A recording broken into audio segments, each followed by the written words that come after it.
ሰላም ጤና ይስጥልን የፕሮግራም ተከታታዮች እንዴት ውላችኋል? በዛሬው ዕለት ደግሞ አንድ ወጣት ልጅ በተለያዩ ሚዲያዎች ላይ የተዘዋወረ ይገኛል። ይህ ታዳጊ ወጣት ቃሉ ቡቲክ ሲሆን ቃሉ ቡቲክ ሲባል በመቀሌ ከተማ የተወለደ ታዳጊ ሲሆን በብሎኬት ግድግዳ ላይ የተለያዩ የተቀደዱ አዋራ የጠጡ ከለራቸውን የለወጡ ልዩ ልዩ ጫማዎችን፣ ቦርሳዎችን፣ ልብሶችን ግድግዳ ላይ ተደርድሮ ይታያል። በዚህ አይንን በማይስብ የመሰለ በተለያዩ አልባሳት ይህ ታዳጊ ኢትዮጵያዊ የዓለምን ቀልብ የሳበ የፋሽን ዲዛይነሮችን ያስደመመ በርካቶችን በቲክቶክ እና በኢንስታግራም ተከታዮችን እንዲያፈራ ያደረገ ወጣት ነው።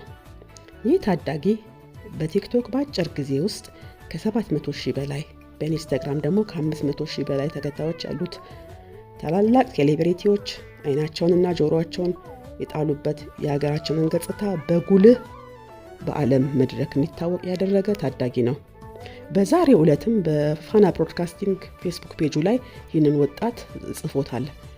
ይህ ወጣት በአሜሪካኖች እንዲሁም በዓለም ላይ ታዋቂ በሚባሉት ዘንድ ተከታዮች ያሉት ሲሆን ከዚህም በተጨማሪ በአገር ውስጥ ከሀገር ውጭ ያሉ የፋሽን ባለሙያዎች ስራዎቹን አድናቆት ያገኙ ይገኛሉ።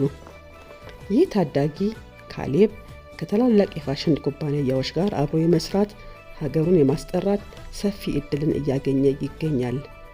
በርታ ሊባልና ሊበረታታ የሚገባ ወጣት ነው። ለቃሉ መልካም እድልን እመኛለሁ። ጤና ይስጥልን።